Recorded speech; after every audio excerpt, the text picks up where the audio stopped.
This little game we might play every once in a while here at Politics. Bench, start, cut, or however we put it. Start, bench, cut, either way. We'll put up 3 guys about the same skill level, and we'll see what we would do if we were the coach, GM, whatever, to put them in the roster. Good list. I'll open this one up because I actually I might have some controversial opinions on this one. I'm a huge Donovan Mitchell fan, so I'm going to go start Donovan Mitchell right away. That's a quick one for me. And then I'm going to go bench Kemba Walker because I like Kemba, and I'm going to go cut CJ.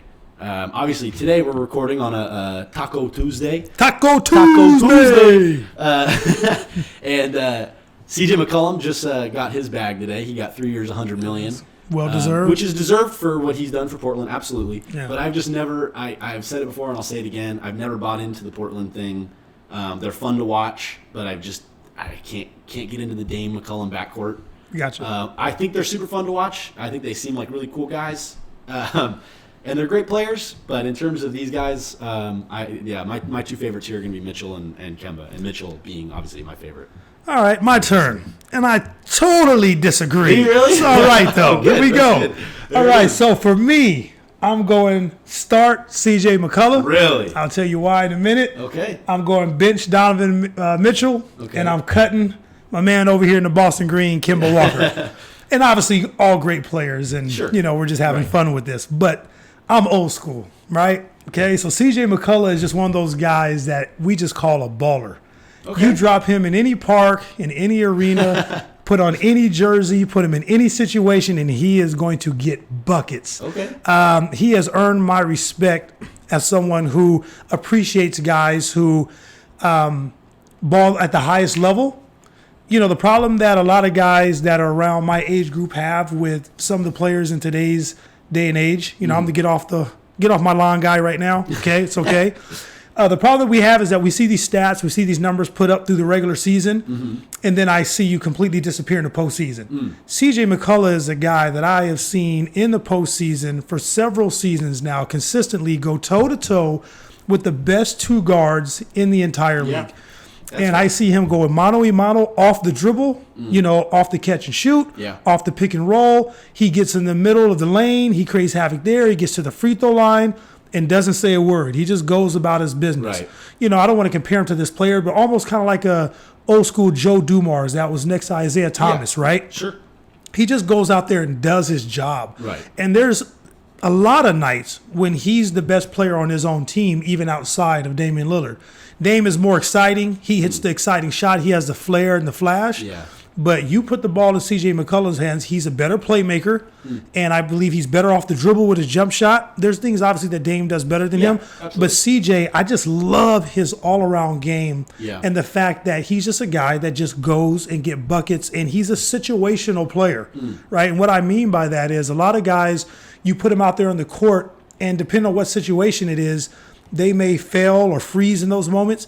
He's a guy that you can put him in any situation and he's going to thrive and get you a bucket. It just doesn't matter. He's going to give you a floater or he's going to pass it to somebody, make the correct play. He's going to get to the free throw line. All those things are in his bag, right? Yeah. I saw Donovan Mitchell do that too, though. And Donovan Mitchell, and that was his rookie season. I saw him step up and hit game winners. He did, but in the fourth quarter. But he also struggled. We've also seen a lot of struggles, and no knock on him.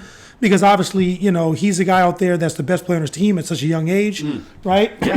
But at the same time, we've seen him have his struggles and walk off that court with his head down, where to me, CJ is just that guy that I just see, there's just no fear in him. Yeah. I mean, he just doesn't freeze up in any situation. And obviously, I like Kemba, but Kemba, a little on the short side, for a guard. Hey, it is what it is. And I think that Kemba, if his jumper is not falling, he's going to have issues. Yeah. In certain situations, that you would put him in. He averaged like 26 and 6. He did. I mean, he did. I don't want to say he's underrated. I think people actually rate Kemba very fairly. I think there's that. I think along the NBA community, there's a very everyone's very consistent with the fact that he was on a bad team. Yeah. And he's just a really good player. And in the Eastern Conference, I'm really excited to see Kemba in Boston. Yeah. We talked about this. I think the first pod. where we were talking about, I think he's actually a better fit than Kyrie. Yeah, he is. For Boston. With that team. Well, first of all, he wants to be there, so that automatically makes him a better fit. I just think he's going to hoop in Boston, man. Yeah. I'm so excited for him and Brad Stevens. Yeah, I believe he's going to have I believe he's going to have a really good year, and a guy like him, you have to have really good pieces surrounding him. Yeah, so the situation he's in is great. But we saw C.J. McCullough and Damian Lillard get to the Western Conference Finals in a stacked Western Conference Finals this year, and that was a lot on the back of C.J. McCullough. Obviously, Damon did his job, but there's a lot of games where you look at Dame's numbers, they weren't great. Yeah. But you look at C.J. McCullough, he was steady. He is what we like to call a coach's dream.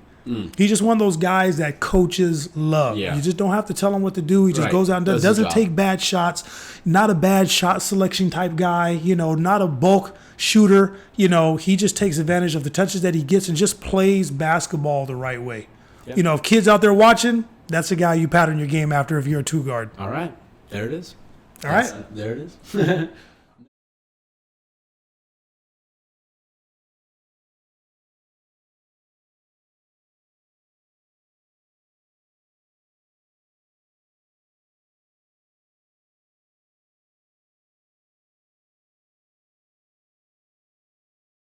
Next